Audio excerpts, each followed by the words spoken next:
Hey, what's up, guys? This is MJ100K, and today we got to talk about what is the best year Toyota Rav4. If you want a used one, that's going to be the fourth generation, which runs from 2013 to 2018. But if you want a new one, I would recommend getting either the hybrid or the Rav4 Prime, which is a plug-in hybrid. The new plug-in hybrid is so good, I'm officially crowning it the greatest Rav4 ever made. I told you all that I was the greatest of all time. Now, those are my favorite years, but the thing is, there isn't really a bad year for the RAV4. Every generation is actually really good, but like everything in life, nothing is perfect. There are a couple of common problems you should investigate before you buy anything. So today you are in luck. We are going to discuss common problems, features, engines, transmissions, and a super rare RAV4 you may have never even heard of. In fact, we're going to go over every generation from 1996 until 2024. So pull up a chair, grab some snacks to munch on, because today it's all about the Toyota Rav4.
Before we get started, safety first. The RAV4 is affected by the Takata airbag recall. I put a link in the description to where you can put in your VIN number to see if your vehicle is affected. The replacement airbags are free. Okay, back to business. The first generation RAV4 runs from 1996 until the year 2000. It used a 2-liter 16-valve engine that makes 127 horsepower. The engine is mated to either a 5-speed manual or a 4-speed automatic transmission. The 2-liter engine does have a timing belt, but fortunately it is a non-interference engine. So if the belt breaks while you're driving, the vehicle will stop running, but you shouldn't have any internal engine damage. Here's a fun fact. In 1997, the RAV4 was named Automobile of the Year by Automobile Magazine. The things I like about this generation RAV4 are the fact that it has more ground clearance than a typical car, and it's super reliable. As far as common problems, well, listen, these vehicles are over 20 years old at this point, so literally anything could be a problem. Your push rods are missing line between your camshaft lifter and your rocker arm. So cut your mechanic some slack when he's working on it. Older vehicles can cost more to fix because sometimes unrelated parts will literally crumble when you try to take them apart. So if your mechanic tells you it's going to cost a little more to fix than he quoted because he had to order some extra parts, it's most likely true. Try it now, little lady, try it now. Yes! Hank, you're really a great help. You're a hell of a mechanic. Well, you think so, man? But Yeah. you know what? I'm even a better singer. I say, don't you know no good? Before we go to the second generation, I'd like to mention a super rare RAV4 that was all electric. That's right, the RAV4 had an all-electric model before it was popular. The first generation Rav4 EV went from 1997 to 2003, and the second generation went from 2012 to 2014. The second generation was co-developed by Toyota and Tesla at the Toyota Technical Center in Ann Arbor, Michigan. I remember seeing one of those in the garage back when I used to work there.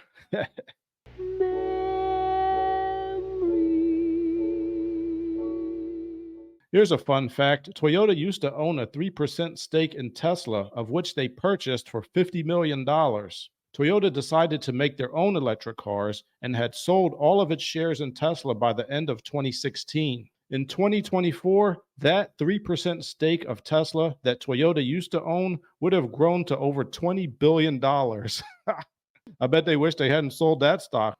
Do you realize what you've done?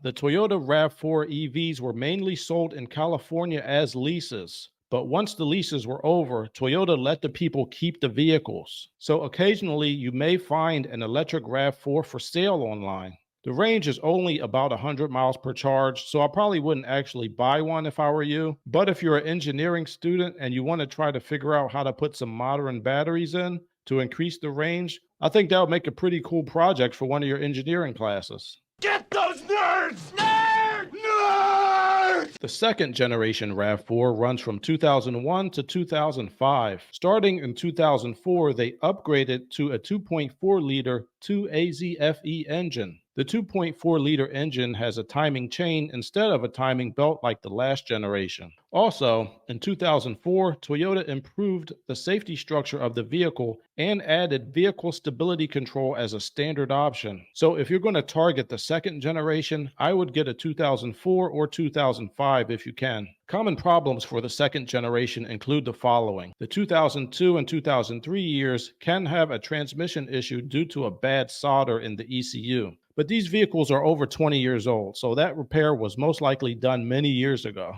Also, there's a TSB for the 2004 and 2005 models for the head bolts being loose due to damaged threads. It's the back 3 middle bolts closest to the firewall. They do make inserts that can repair this issue. If that head bolt issue happens, you may see signs of coolant leakage on the rear of the engine. So watch out for that. From what I've read online, this only happens if you drive around with your engine overheating, which you shouldn't be doing anyway. Listen, I have the same exact engine in my 2004 Camry with 275,000 miles on it, and my head bolts are just fine. You know why? I've never driven around with it overheating. So now that you know about this issue, know that if you see your engine overheating, stop driving immediately and get the car towed to a mechanic and fix it so you don't stretch out your head bolts. Really, that's what you should do if any car's overheating. You should never ever drive around with your engine overheating. The third generation RAV4 goes from 2006 to 2012. From 2006 to 2008, it had the same 2.4-liter engine as the second generation. Starting in 2009, the RAV4 came with a 2.5-liter ARFE engine. Both 4-cylinder engines are mated to a 4-speed automatic transmission. In addition to the 4-cylinder, the third generation RAV4 is the only generation that also has an option for a V6 engine. Nice, nice, nice. The 3.5-liter V6 makes about 270 horsepower and can tow up to 3,500 pounds if you find one with the towing package. For safety, Toyota gave all U.S. models the Star Safety System, which includes vehicle stability control, anti-whiplash head restraints, and a ton of airbags. It also comes with electric power steering and an optional ignition immobilizer to help keep this Toyota from getting stolen. No Kia boys over here. It looks to me that for the third generation RAV4, Toyota really wanted to give their best effort. If I'm good enough, I'm smart enough, and doggone it, people like me. And that effort paid off because for the first time, the RAV4 was Toyota's #1 selling SUV. The RAV4 is an excellent used car choice, but it is not perfect. There is a TSB for oil burning that is due to piston rings for the 2006 to 2008 2.4-liter RAV4s. Now, some people think that all Toyota 2.4 liters have this oil burning issue, but it's only the 2.4-liter engines that have low compression piston rings. The earlier year 2.4s have regular piston rings. But anyway, this issue was detected by Toyota pretty early, hence the TSB. So if you want a 2006 to 2008 RAV4, if I were you, I'd call a Toyota dealer and give them the VIN number. They might be able to check and see if this repair has been done already. Or I'd try to check the Carfax to see if this repair is listed in the service history. I made a video about how to check the Carfax online for free in most cases, and if you want to check out that video, the link is in the description. With the oil burning issue, the thing is, even if you have the car inspected by a mechanic, the real test to check for oil consumption is a little involved. You're supposed to fill it up to the correct level, then drive the car for 1,000 miles, and then see how much oil was lost. And well, when somebody's just inspecting a used car, ain't nobody got time for all that. So to sum it up, if you can't verify that the piston ring repair was done, it's probably easier to just skip the 2006 to 2008 model years if you want a 4-cylinder of this generation. The second common problem that I found is a TSB for a rattle noise at cold startup. This affects years 2009 to 2012. So this problem may also have been repaired under warranty many years ago, but it's good to keep your ears open and get this fixed if it happens to your vehicle. One last common problem for the third generation is for the V6 model years from 2007 to 2009. There was an issue with an oil leak from a rubber line for the variable valve timing. Toyota did a campaign to replace those years ago as well. I put a link in the description to the announcement if you'd like to read more information about this issue. The fourth generation RAV4 runs from 2013 to 2018. Now this is my favorite generation for a used RAV4. I like the 2.5 liter engine. I also like the super reliable and smooth 6-speed transmission. As expected, the fourth generation gets a lot more modern safety features. And I think the fourth generation has a more modern look to it. You can get a used 2013 RAV4, which is actually an 11-year-old vehicle at this point, and it will still look pretty modern inside and out. Unfortunately for the fourth generation, they no longer offer the V6 engine as an option. Instead of the V6, the RAV4 now has two powertrain options, which are the 2.5 liter 4-cylinder that gets about 23 miles per gallon city and 29 highway. Starting in 2016, you can get a 4-cylinder hybrid, which gets about 34 miles per gallon city and 30 on the highway. Now, whenever I think about buying a used hybrid from any brand, I tend to worry about the hybrid battery. What do I do? What can happen? If you're financing a vehicle, having to replace a hybrid or an electric car battery can be really expensive. So for that reason, for any brand, I recommend only getting used EVs and hybrids from the dealership that are still under the OEM warranty. I looked it up on Toyota.com and found that the hybrid battery is under warranty for 10 years or 150,000 miles. The EV drive components are under warranty for 8 years or 100,000 miles. As far as safety, the fourth generation comes with a ton of airbags, stability control, and backup camera. Over the years, more safety features were added, including blind spot monitoring, rear cross-traffic alert, and many others. One common problem for the 2013 to 2015 RAV4 is a shudder from the transmission's torque converter clutch. This was a known issue, and there was a warranty extension by Toyota to address this. So let's think about this. If you just avoid those years, you may be missing out on a vehicle that has had the torque converter replaced already. If you can verify that the repair has been done,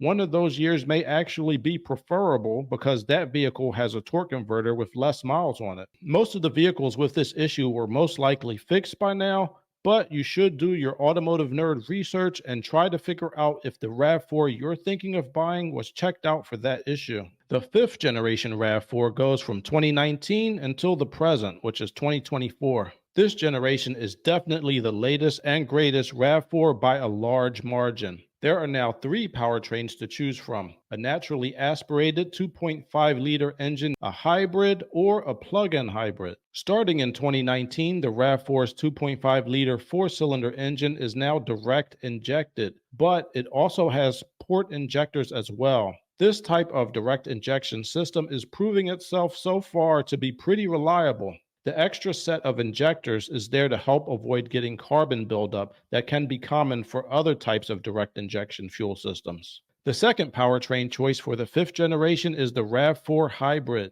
It has a 2.5-liter engine mated to an eCVT transmission. The third powertrain choice for the 5th generation is the Rav4 Plug-in Hybrid. You can get the best version of the Rav4 ever created, which is known as the Rav4 Prime. Optimus Prime! You got the touch. What is this? You got the power. Now light our darkest hour. Now, maybe I'm biased because when I worked at Toyota, I was in charge of testing a Prius Prime plug-in, and that was my favorite vehicle that I tested while I was there. So now that the Rav4 has also gotten a plug-in hybrid drivetrain, I am so excited. The Rav4 Prime has an 18.1 kilowatt per hour lithium-ion battery, and it gets 302 horsepower. And you can go 42 miles in all electric mode. So if you live close to your job, you could drive around in electric mode just about all the time. If you fill up the 14.5-gallon gas tank and fully charge its battery, you can get up to 600 miles of total range. That's crazy! Speaking of charging, you could fully charge it at your house by plugging it into a regular 120-volt electrical outlet for 12 hours, or you could set up a 240-volt charging station and it will fully charge it in 2.5 hours. So if I had to choose between these three powertrains, I would definitely pick the hybrid or preferably the Rav4 Prime plug-in hybrid. The main reasons why I prefer the hybrid and plug-in hybrid are the super high gas mileage and the eCVT transmission. The Rav4 Hybrid and Rav4 Prime use an eCVT transmission, which is a lot different from a regular CVT transmission.